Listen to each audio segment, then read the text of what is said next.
The NBA MVP race has been a topic of intense debate, and with the Oklahoma City Thunder's recent victory over the Denver Nuggets, it has taken an interesting turn. The Thunder, led by Shai Gilgeous-Alexander, SGA, convincingly beat the Nuggets 127-103, and this game has fueled the conversation about who deserves the MVP award. SGA's performance of 40 points, 8 rebounds, and 5 assists against Nikola Jokic's 24 points and 13 rebounds has prompted some to claim that the MVP race may be over, and that it's SGA's to lose. From the perspective of an American NBA fan, this game was a clear example of how the MVP debate is often swayed by individual performances in big matchups. SGA's evolution as a player is remarkable.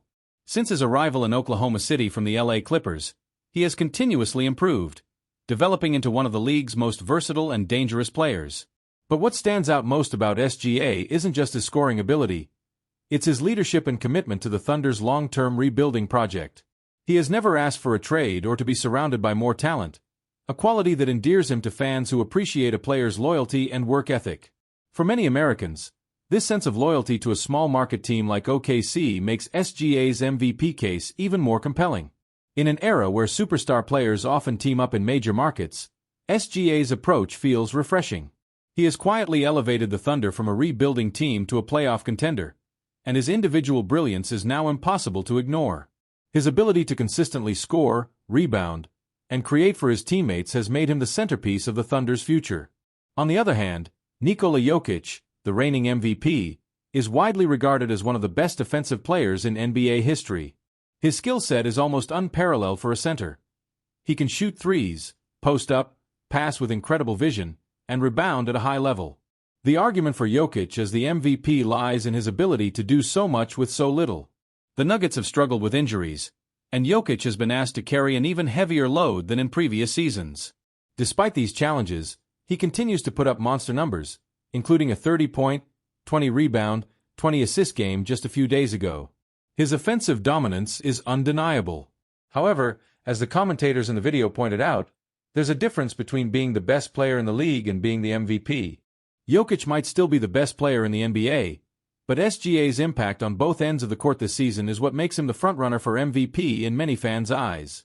Jokic, while an offensive juggernaut, contributes far less on the defensive end compared to SGA. As Channing Frye mentioned in the discussion, Jokic's impact is around 85% on offense, 15% on defense, making his contributions more one-dimensional compared to a player like SGA, who excels on both sides of the ball. SGA's defensive contributions can't be overlooked. Oklahoma City is currently one of the best defensive teams in the league, and SGA is their leader. He guards multiple positions, contests shots, and plays with a level of intensity that energizes the rest of the team. While Jokic's defensive shortcomings are well documented, SGA's ability to lead by example on defense further strengthens his MVP case. His all-around game has allowed the Thunder to thrive, despite being a relatively young and inexperienced team. This game against Denver was a perfect microcosm of the larger MVP debate.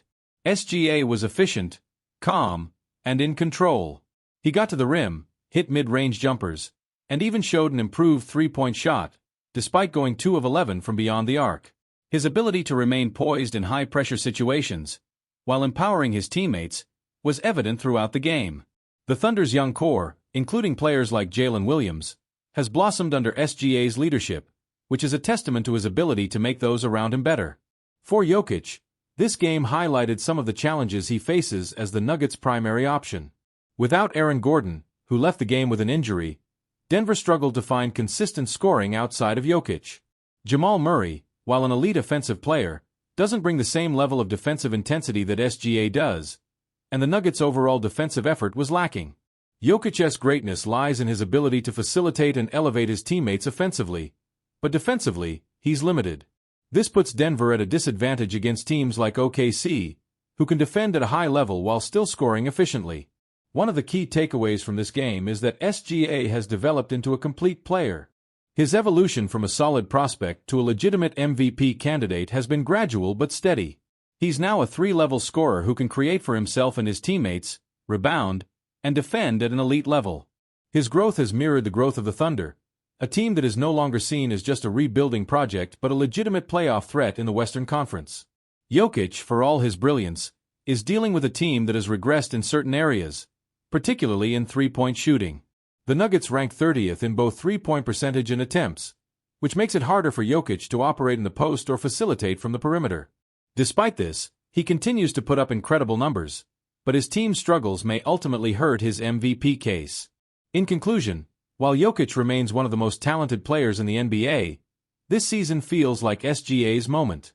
His steady improvement, leadership, and two-way impact have elevated him into the MVP conversation, and his performance against Denver only strengthens his case. For American fans, particularly those who value loyalty, hard work, and all-around excellence, SGA embodies the qualities that make an MVP. The race may not be over just yet, but if SGA continues to play at this level, it will be hard to deny him the award at the end of the season.